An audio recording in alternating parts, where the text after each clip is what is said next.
¿Qué tal? ¿Cómo está? Buenas noches, bienvenido a este programa especial, como todos los jueves, sobre el coronavirus, en donde le puedo garantizar habrá grandes contrastes desde la esperanza de medicamentos que empiezan o podrían empezar a funcionar de forma importante, hasta grotescas realidades como lo ocurrido en Brooklyn con cuerpos de personas fallecidas por COVID.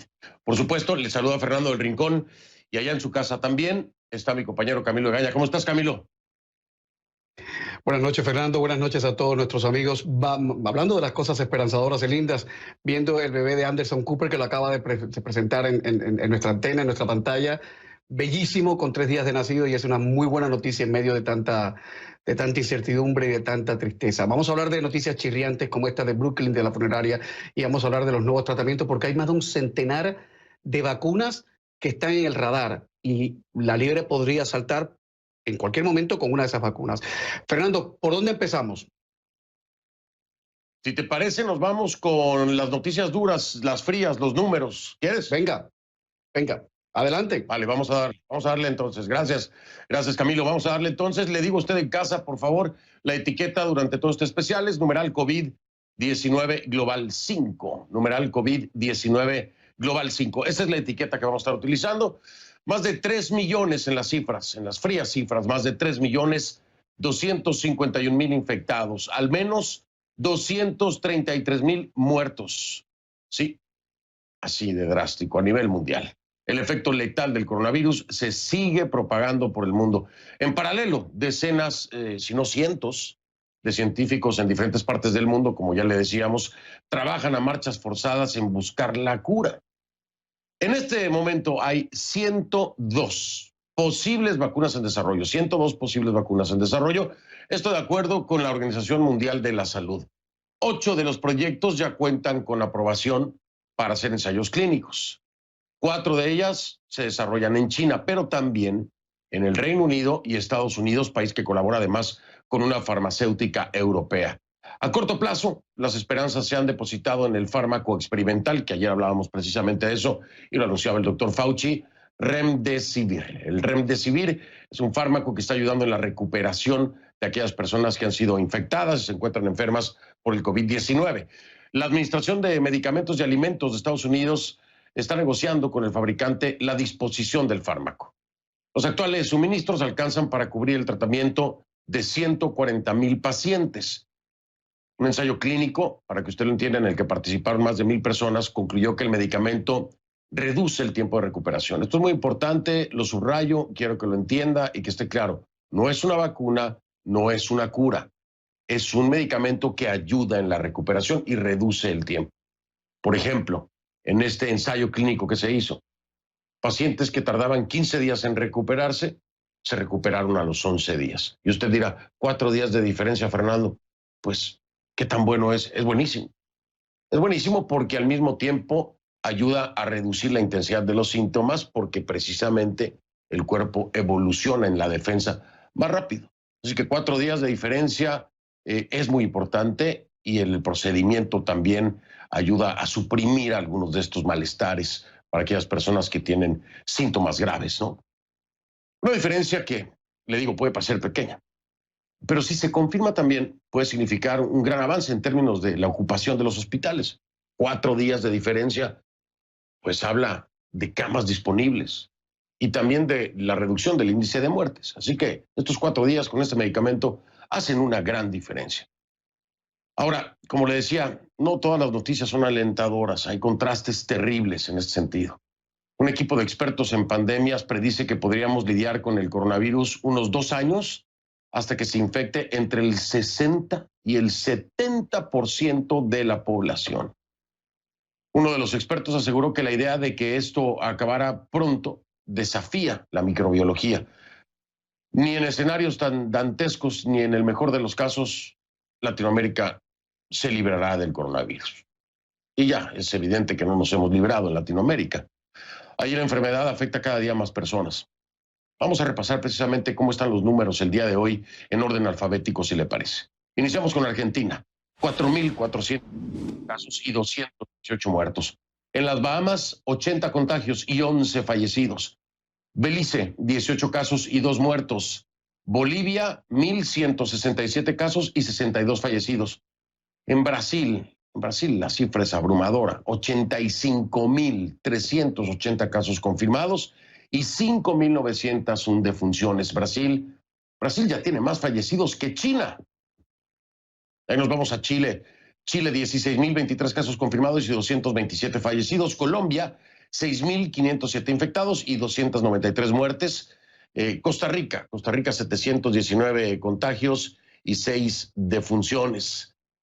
En Cuba la cifra oficial, la que reconoce el régimen, es de 1,501 casos y 61 muertos.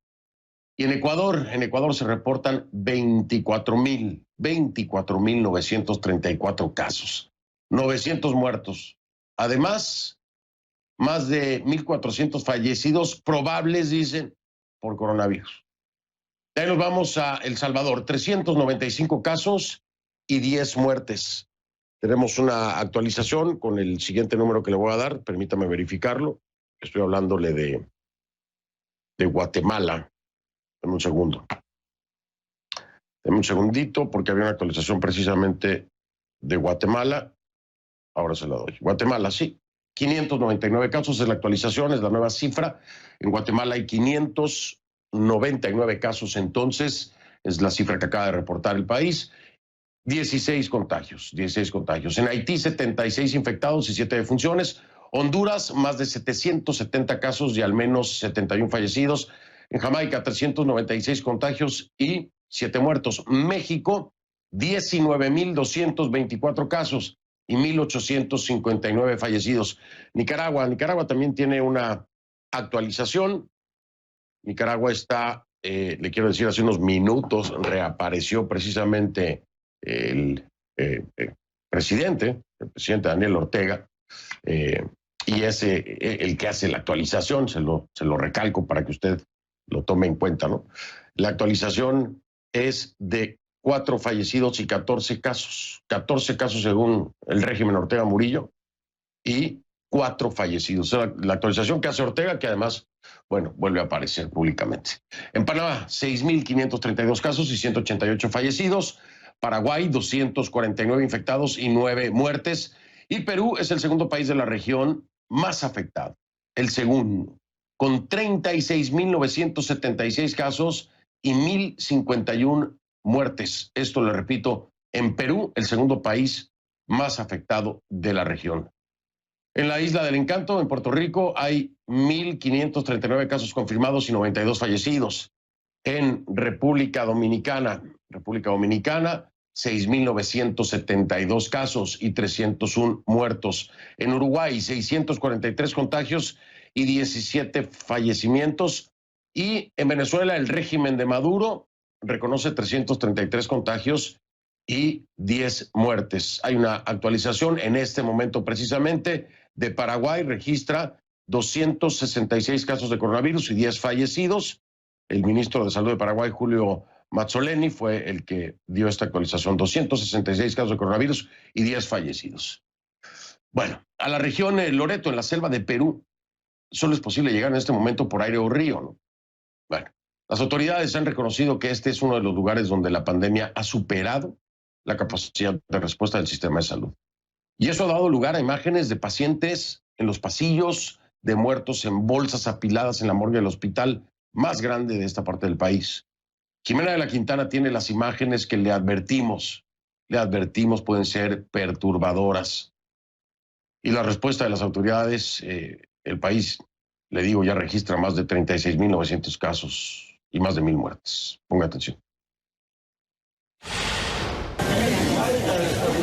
En la región Loreto, los hospitales están desbordados de gente y el personal médico está agotado. Las autoridades dicen que se esfuerzan por mejorar la capacidad de respuesta del sistema de salud a la pandemia. Pero con el coronavirus se lucha incluso después de la muerte. Estos cadáveres no encuentran espacio en la morgue del Hospital Regional de Loreto.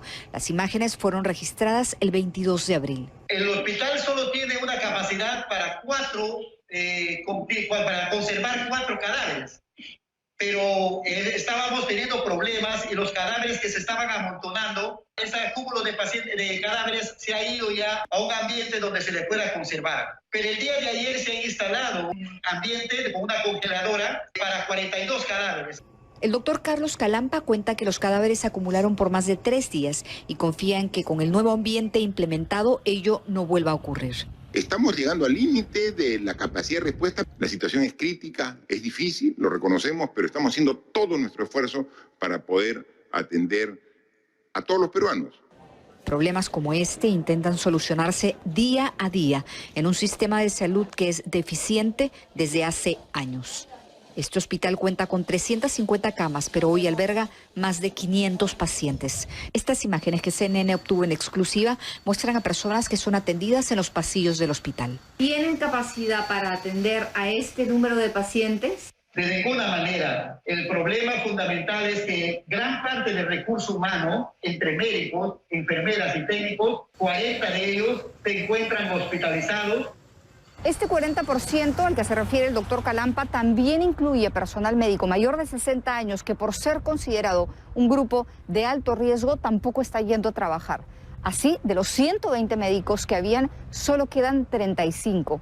Este hospital, que además es el más grande de esta parte del país, solo cuenta con 10 camas de unidades de cuidados intensivos y además no tiene las suficientes medicinas.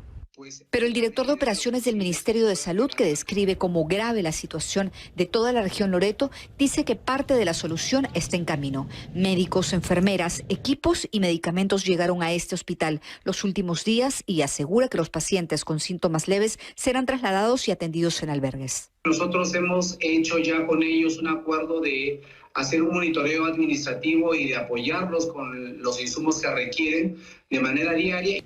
El doctor Juan Luis Herrera forma parte del comando COVID que el gobierno ha creado para que el sistema de salud, que se encuentra fraccionado en varios subsistemas, funcione como uno solo. Las necesidades también están en otras partes del país. El doctor Herrera dice que los muertos desbordaron las capacidades de algunos hospitales en Lima la semana pasada, a lo que se respondió con la compra de cámaras de frío. Nosotros somos conscientes de lo que nos está sucediendo en el país.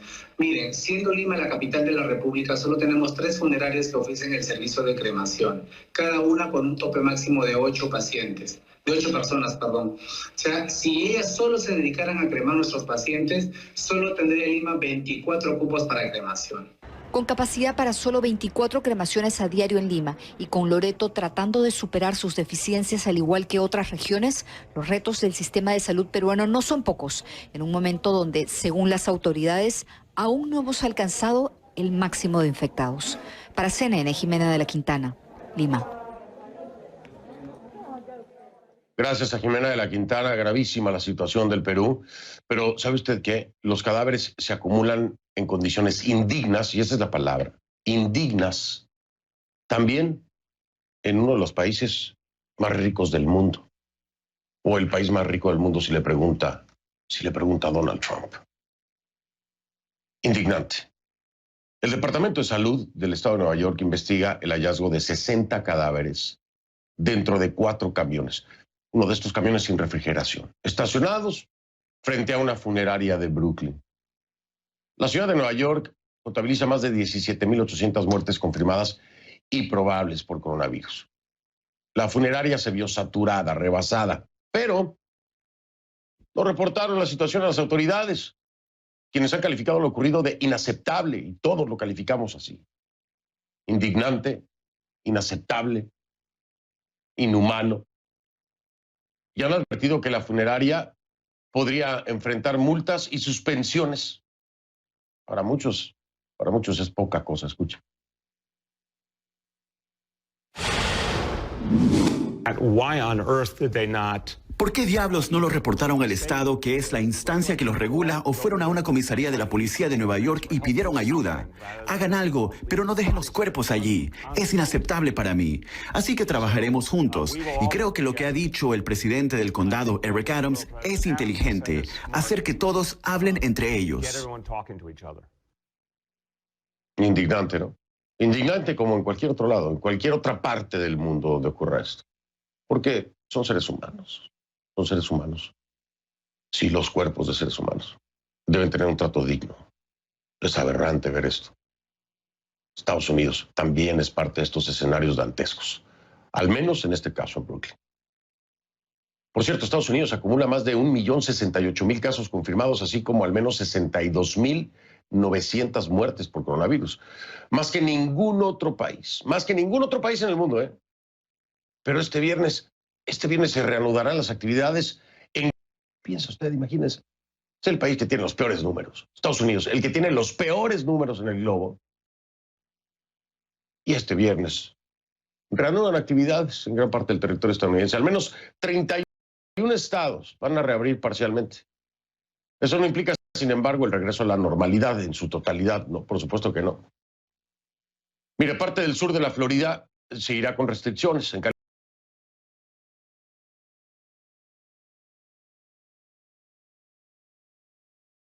California, el gobernador Gavin Newsom ordenó el cierre de las playas del condado Orange, tras expresar su decepción por las imágenes de los bañistas abarrotando la costa. Irresponsables.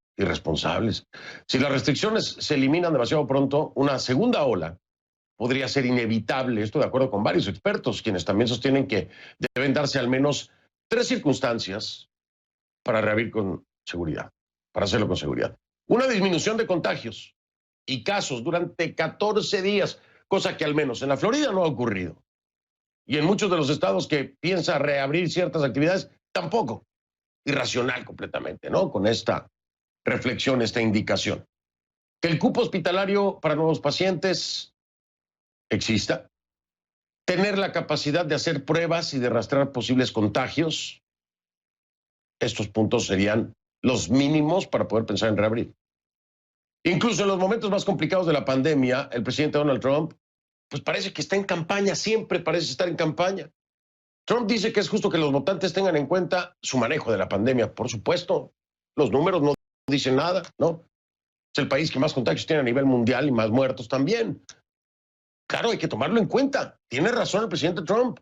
Es justo que los votantes tengan en cuenta su manejo de la pandemia. Tienen que estar conscientes del desastre. Y que lo hagan en las elecciones de noviembre. Por supuesto que hay que hacerlo.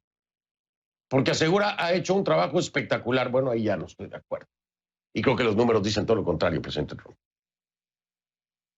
Este jueves, agitando nuevamente a sus bases, reiteró la amenaza de retirar los fondos federales para la crisis a la ciudad de Santuario, jurisdicciones que no cooperan con las autoridades inmigratorias federales. Escúchenlo. Bueno, tengo el derecho a hacer eso, pero las ciudades santuario, especialmente en un momento como este, son algo peligroso. Nuestras fuerzas de seguridad lo odian. Queremos ciudades seguras, queremos santuario para nuestros ciudadanos y no para los delincuentes, quienes vinieron a nuestro país ilegalmente y tienen grandes historiales criminales. Y no entraré en el tipo de crímenes, pero los crímenes son lo máximo en maldad en muchos casos. No queremos que tengan santuario en nuestro país. Queremos tener fronteras fuertes. 2 cosas rápido nada más. Generaliza, y eso es mentira. No todos son criminales. Segundo, el negar el derecho al acceso a la salud a un ser humano y que muera porque no se le dan los fondos federales, porque no se le da la gana al presidente, es un acto criminal. Así de fácil. No sé. ¿Qué piensa usted? Camilo, ¿tú qué piensas? Mejor que me calle. Mejor que me calle. Yo pienso que pasar por este trance a merced de un sujeto como Donald Trump es lo peor que podía haberle pasado a este país. Voy a conectar de inmediato, Fernando, si te parece bien, con el doctor Huerta, luego de la publicidad, para sacar en claro qué está pasando con ese centenar de vacunas que anuncian por todas partes. ¿Podemos confiar en una noticia como esa? Buenísimo. La respuesta después de la pausa. Ojalá, ojalá. Buenísimo.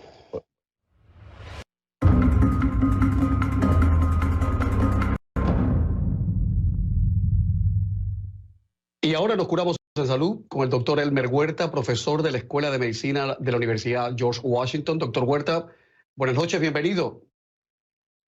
Buenas noches, Camilo, encantado de estar contigo nuevamente y buenas noches a todos los televidentes. Antes de entrar en materia con 2 fármacos que están en boca de todos, quiero preguntarle por algo. En las últimas horas los medios de comunicación están hablando de más de un centenar de vacunas, que se estarían elaborando, algunas probando, otras, para enfrentar el COVID-19. ¿Debemos moderar nuestro entusiasmo o debemos aplaudir eufóricamente? ¿Cómo lo ve usted? A ver, Camilo, pues mira, este no es una carrera igual, es cierto, hay decenas de compañías que ya están trabajando para lograr una vacuna. Ha ayudado muchísimo, Camilo, de que a los 10 días de haber sido descubierto este nuevo coronavirus, los chinos lo pusieron en el Internet para que cualquier compañía interesada pueda analizarlo y descubrir sus debilidades y hacer la vacuna. Pero hay algunas, y ya hay 7 vacunas que ya han empezado, 7 compañías que ya han empezado las pruebas en seres humanos, Camilo. La primera es aquí en los Estados Unidos, de los Institutos Nacionales de la Salud, que empezó pruebas en humanos a fines de marzo, pero el grupo que parece que lidera un poco la cosa es el grupo de la Universidad de Oxford en Inglaterra. ¿Y sabes por qué? Porque ellos ya estuvieron trabajando en una vacuna contra el virus SARS y contra el MERS, y ya tenían muchísimo avanzado. No continuaron, ¿por qué? Porque las enfermedades desaparecieron, entonces ya no hubo en quién probar la vacuna. De tal modo que ellos han revuelto a hacer todo y han modificado la técnica que tienen, y ya van a empezar a fines de este mes de mayo en 6,000 personas una prueba. Es decir, se han salteado varios meses de desarrollo, Camilo, y ojalá que se logre pronto. Será quizás a fin de año o a comienzos del próximo año lo más rápido. Ojalá que tengamos suerte. Doctor, un fármaco experimental llamado Remdesivir, que ahora todo el mundo cree que es la panacea, ¿hasta qué punto podemos confiar en un fármaco experimental como ese para la recuperación de los pacientes? ¿Qué está pasando con ese fármaco? Pues voy a empezar diciendo que hay que ser cautelosamente optimista. ¿Por qué? Vale. Porque este medicamento, es cierto, ha sido probado y es el primer medicamento que tiene acción contra el virus, número 1. Número 2, es el primer medicamento que ha sido científicamente estudiado cómo se desarrolla una medicina para probar su acción. ¿Qué es lo que se ha hecho? Más de 1,000 pacientes, Camilo, han sido sorteados en 2 grupos. Mira, un grupo que recibía este Remdesivir y el otro grupo que recibía un placebo, o sea, nada. Y luego de 3 meses de estudio han comprobado en un análisis preliminar de 460 pacientes que aquellos pacientes que todos eran hospitalizados y muy enfermos, Camilo, que usaron el Remdesivir, que se usa por la vena, tuvieron 4 días menos de enfermedad. Los que usaron el placebo mejoraron a los 15 días. Estos que usaron el Remdesivir mejoraron a los 11 días, 4 días menos. Eso es importante porque nos muestra de que funciona en algo. Pero lo que se llama mortalidad, porque la gente lo que quiere saber, Camilo, es ¿esta medicina me va a salvar la vida? Todavía no está aprobado. Hay que esperar el análisis de los 1,000 casos completos para ver si la tendencia que se tiene con estos 460 casos se va a cumplir, Camilo, de tal modo que por eso te dije, hay que ser cautelosamente optimistas. No es la divina panacea hasta el día de hoy. Ojalá que lo sea. Doctor Huerta, siguen las versiones muy contradictorias. La OMS dice que no hay evidencias de que la gente una vez contaminado, una vez recuperado, ya estén inmunizados totalmente, pero un grupo de científicos chinos ha dicho ahora en Nature Medicine Magazine que la gente después que se recupera tiene una inmunidad en un plazo de 19 días ya está inmunizado. ¿A quién creerle?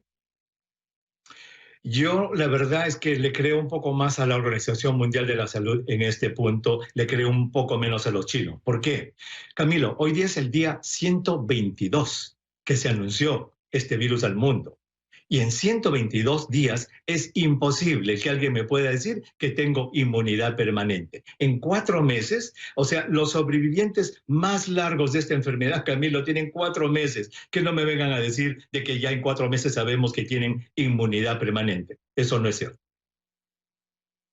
O sea, que esto hay que tomarlo con pinzas. Doctor, nos quedan 2 minutos, pero quiero preguntarle por la famotidina. ¿Qué tiene que ver un fármaco que va contra las úlceras estomacales con el COVID-19?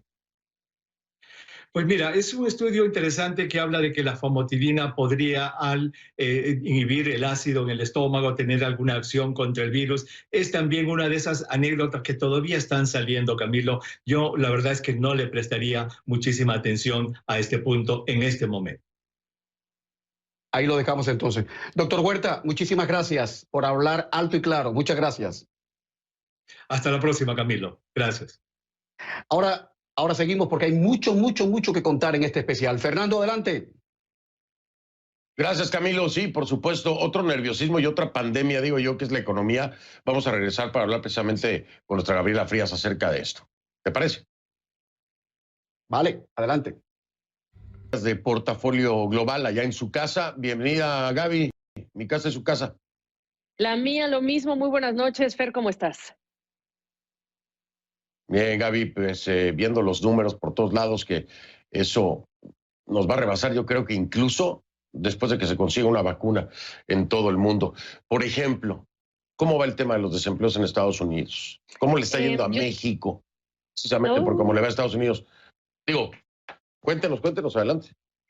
Bueno, mira, para jugar a hablar de tendencias, dicen que una golondrina no hace verano, ¿no? Bueno, pues hoy venimos a hablar de tendencias y aquí la pregunta es si las tendencias que estamos viendo representa que están funcionando los esfuerzos del gobierno o representa que el gobierno no se da abasto para anotar a más personas y pagar beneficios por desempleo. ¿Por qué digo esto? Porque la última semana, recordemos que lo que son los pedidos de pago de subsidio por desempleo por primera vez es lo que nos ha llevado pues la cuenta, el termómetro de cómo se va destruyendo el trabajo conforme nos han mandado a casa a todos. La cifra total ya es superior a los 30 millones de pedidos. 30 millones de personas que tocan la puerta de las autoridades en todos los estados del país y que hacen ese pedido. La cifra más reciente de la semana pasada es de 3,83 millones de personas. Si ponemos esto, pero lo hacemos en reversa y pensamos cuando inició toda esta emergencia en Estados Unidos, para que vean ustedes cómo está progresando, ustedes van a tomar su propia conclusión. 3,2 millones la segunda semana de mayo, 6,6 millones la siguiente semana, 6,6 millones, 5,2 millones, 4,4, 3,83 el último dato. Definitivamente estamos viendo esta tendencia que va bajando. Y estos factores que menciono son importantes porque lo que hay que confirmar es cuál de estos es el que está pues provocando esta baja. Es porque no se dan abasto las autoridades. Además decir, Fernando, que se ha abierto, se ha flexibilizado la clasificación de quienes sí pueden calificar para recibir este beneficio y el beneficio adicional que fue aprobado por el Congreso. De este número total de 30 millones, Fernando, para que te des una idea, solo 2/3 han logrado esa aprobación para recibir los subsidios. Y recordemos que estamos en momentos en los que se empiezan a vencer, a perder vigencia algunas de las restricciones y que al menos 30 estados están por reabrir parcialmente sus operaciones. Así que vamos a empezar a tener estas transiciones con ciertos datos que nos van a generar confusión porque venimos de unas tendencias y al mismo tiempo se están abriendo nuevas tendencias. Eso es lo que toca a Estados Unidos. La próxima semana, el viernes, te estaré hablando del reporte de empleo para el mes de abril. Estamos por empezar mayo, mañana es el Día del Trabajo. Eso es lo que toca a Estados Unidos. En el caso de México, Fer, bueno, lo único que te puedo decir es que el día de hoy se dio a conocer la tasa de crecimiento para el primer trimestre del año, menos 1,6% es el dato trimestral, menos 2,4% el dato si lo comparamos con el primer trimestre del año pasado. Esta semana supimos que Estados Unidos decreció 4,8% también entre enero y marzo. Si queremos comparar estas dos economías, bueno, pues se utiliza una tasa anualizada.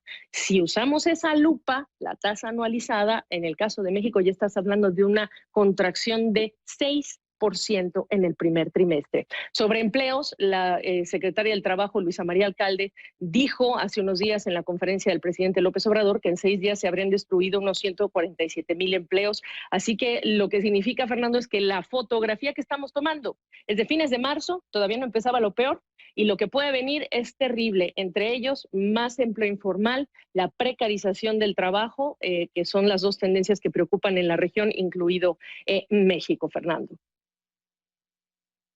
Oye, Gaby, pero además Estados Unidos busca, o de alguna forma, buscó ponerle presión a México en este tema de la reactivación y de los empleos. Incluso el secretario de Relaciones Exteriores, Marcelo Ebrard, habló al respecto, ¿no? Sí, cuando pensamos, por ejemplo, en el iPhone o en el automóvil, tú sabes muy bien que esto está compuesto de muchísimos insumos que llegan de todas partes del mundo, ¿no? Bueno, pues toda esta presión se da porque en medio de estas intenciones de reabrir es que algunos senadores le escribieron una carta, senadores demócratas y republicanos, al secretario de Estado, Mike Pompeo, y le dijeron: es muy importante México para lo que es esa cadena de suministro, para generar un producto completo. México es parte, es uno de esos eslabones y necesitamos que ustedes pongan presión para que nosotros y México podamos lograr y coincidir en qué industrias, qué sectores son los esenciales y en función de esa decisión reabrir. Esa fue la carta que le mandaron a Pompeo. Eso le preguntaron hoy al canciller Ebrard qué fue lo que pasó después, qué opina. Ya le dijeron a él directamente. Esto dijo. Estamos en una cadena de valor global, pero la prioridad de México hoy es la salud y la protección de los enfermos y las medidas que la Secretaría de Salud está tomando para evitar los contagios. Esa es la prioridad, las etapas están fijadas, están claras, el señor presidente lo ha expresado así, y México va a seguir ese calendario. Pues sí, ¿no? Nos parece muy bien que eso diga el secretario, pero si estamos tan unidos como en lo que te digo yo con un iPhone, imagínate un auto, pues entonces habría que haber hecho esta conversación antes, le hayan tocado o no la puerta al gobierno mexicano, pero obligar a sentarse a hablar de esto, que es reconocer que efectivamente estamos demasiado conectados para no hablar de esto y tenerlo que resolver en medio de calendarios distintos en función de la curva de contagios de la pandemia, de cómo va avanzando acá en Estados Unidos y al sur de Estados Unidos, Fernando. Y por supuesto. Además, las fechas que proyecta el gobierno mexicano pues no tienen hasta este momento ninguna asertividad. No hablemos de credibilidad, cuando el mismo López Obrador decía el 19 de abril vamos a estar ya listos para todo. Obviamente no, pero ahora hablan de que en mayo se vaya a llegar al pico, lo dice López-Gatell, ¿no? El subsecretario de Salud. Habrá que ver si esto es cierto. Y además la industria textil, Gaby, también, una cantidad enorme de prendas que se compran aquí en los Estados Unidos están manufacturadas en México, Gaby.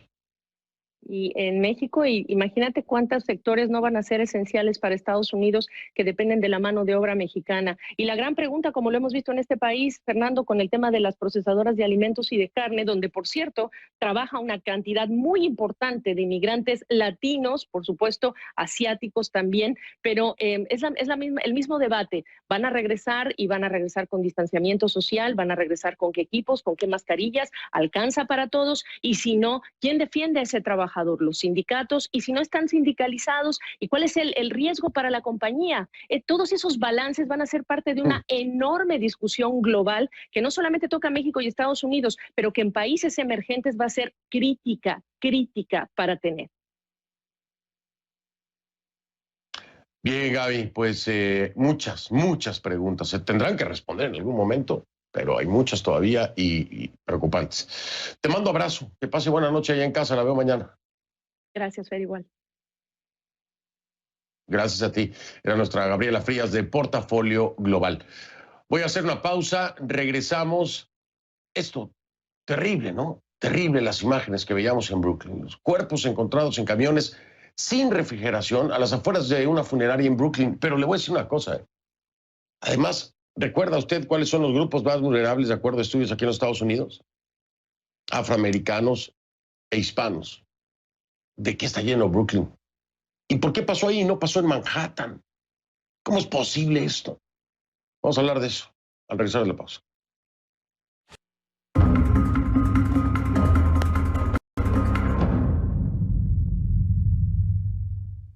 Y ahora nos ocupamos de una de las historias más terribles, más ignominiosas que se han generado en las últimas horas en los Estados Unidos durante la pandemia. En las afueras de una funeraria de Brooklyn, en Nueva York, la policía detectaba 4 camiones de mudanza con 60 cadáveres en bolsas individuales apilados y algunos en estado de descomposición. De hecho, el mal olor y los fluidos corporales que emanaban de esos cadáveres fue lo que alertó a los vecinos y luego se alertó a la policía. Recibe a CNN en estos momentos la señora Denise Felipe Adams, que es la vocera de la presidencia del condado de Brooklyn. Señora Denise, buenas noches. ¿Cómo estás, Camilo? Buenas noches. Es un placer tenerla. Permítame primero contrastar con usted, precisar con usted cierta información que tenemos. Los cadáveres, algunos estaban en estado de descomposición. La funeraria dice que siempre usó camiones congelados, pero a CNN le consta que al menos un camión no tenía congelación ninguna. Sí. ¿Qué usted puede decir al respecto? Bueno, nosotros de nuestra oficina hicimos el reporte, hablamos con la policía, el presidente personalmente, presidente Adams habló con la policía y averiguaron que este camión personalmente de Yuho que tenían ahí, con esos 60 cadáveres, estaban en transportación para el crematorio. Y el crematorio rechazó los cuerpos porque tenían demasiado cuerpos ya disponible ahí. Lo mandaron para el cementerio, entonces el cementerio ya se estaba cerrando y lo rechazaron de nuevo y lo mandaron para atrás, para la funeraria. Esto solamente pasó con este solo Yuho que tenían ahí. El director de la funeraria pidió disculpas primero y segundo sí le pidió a la ciudad que lo ayudara. Normalmente la gente tiene que saber que estas funerarias son privados, pero él intentó y nos llamó a nosotros y pidió disculpas y también pidió para ayuda con esta situación porque esos cadáveres, todas las funerarias están demasiado llenas en este momento, entendemos la necesidad también. La situación es realmente preocupante. Sabemos que todos los servicios funerarios de Nueva York están desbordados, los hospitales están desbordados, pero la gente merece respeto, señora Denise. Mi pregunta es, si esos 60 cadáveres fueran 60 cadáveres de personas que viven en Park Avenue, ¿habrían tenido el mismo tratamiento que están teniendo esos cadáveres en el condado de Brooklyn? Pensamos, quiero decir, bueno, porque son gente pobre, se les ha tratado así. No, en verdad no sé cómo, no le puedo dar directamente la respuesta, pero lo que yo entiendo es que sabemos que el condado de Manhattan tiene un poquito más de preferencia comparado a los otros condados de Brooklyn y de Bronx, pero estamos en una situación que le estamos pidiendo la ayuda al alcalde. Esto es algo que el gobernador y el alcalde de Nueva York tiene que proponer esos recursos para ayudar el condado de Brooklyn y los otros condados. El presidente del condado de Brooklyn, el señor Eric Adams, estuvo ayer acá en el programa condenando esto, pidiendo una investigación concienzuda, rápida. Pero mi pregunta es, ¿qué le van a decir ustedes a los familiares de esas personas que han sido maltratadas? Porque es la única palabra que se puede usar aquí. ¿Qué se le va a decir a la gente que han tratado a sus seres queridos como si fueran basofia? ¿Qué se les puede decir hasta ahora? Bueno, yo personalmente lo entiendo porque yo también, alguien en mi familia ha fallecido recientemente y lo estamos contando en la misma posición, pero el presidente Adams le ha proponido al alcalde que hagan un comité de duelo. Así esto no va a seguir recurriendo, ¿verdad? Queremos ayudar a los funerarios, queremos ayudar a la familia. Así podemos poner un plan de acción que pueda ser un poquito más fácil para los familiares y también quitarle un poquito de ese peso que tiene la funeraria y el cementerio. No estamos trabajando todos juntos, hay una desconexión aquí. Si ponemos un plan de acción, así podemos hablar con el morgue, podemos hablar también con las funerarias, podemos hablar con el cementerio, si la familia quiere poner el cuerpo, los cadáveres en crematorio. Tenemos que tener un plan. También lo que ha faltado mucho en esta situación es los pastores. Ellos han mucho, la gente latina, la gente afroamericana, siempre atendemos una iglesia, queremos los pastores que estén involucrados en esta procesión. Queremos, el lunes, nuestra oficina vamos a tener una reunión con muchos profesionales, los médicos, algunos políticos de Brooklyn, también los directores de funerarias de Brooklyn y también de Bronx. Queremos llamar la atención al alcalde y poner un plan de acción para que esto no suceda de nuevo. Señora Denise, ojalá tengan suerte, la verdad. Ojalá tengan suerte y el alcalde les eche una mano y el gobernador Cuomo se implique y que llegue la plata y que ayuden, porque ya es terrible que la gente tenga que morir solos. Ya es terrible. Y si encima mueren solos y agobiados y adoloridos y se les tira como fardos en un camión de mudanza, ya es el no va más. Y está pasando en el que todavía queremos creer que es el país más poderoso e influyente de la tierra y en el país en que mejor lo está haciendo, según dice el presidente Trump. Señora Denise, sé que lo que tienen encima es demasiado, pero por favor échenle ganas a ver si se puede resolver eso, solo por la dignidad humana, por la dignidad de la gente y por la dignidad de los seres queridos. De verdad, se lo suplico, vaya. Estamos de acuerdo contigo. También nuestra oficina del condado de Brooklyn estamos poniendo recursos para ayudar a la familia. Queremos ayudarlo con terapia y con más oportunidades. Queremos que llame a nuestra oficina a 718-802-3700. Así podemos poner un plan y ayudar a la familia también a recuperar no solamente los cuerpos, pero también hay que buscar la manera de ayudarlo espiritualmente o nada más una voz, un abrazo, porque yo hay mucha depresión también con este tiempo que estamos pasando. Es verdad. Señora Denise, un abrazo grande, cuídese mucho y ánimo, ¿vale? Gracias, Camilo, que tenga una buena noche. Gracias. A la vuelta de publicidad, los sordos en el estado de Nueva York le plantan cara al gobernador. Le cuento por qué enseguida. Pues regresamos para decirle muchas gracias por habernos acompañado en un especial más de la cadena CNN en español sobre el COVID-19. El jueves de la semana que entra, por supuesto, lo haremos de nuevo, ¿no, Camilo? Así es, cada jueves al pie del cañón. Gracias, Fernando. Buenas noches. Buenas noches a ustedes y gracias por la confianza. Hasta la próxima.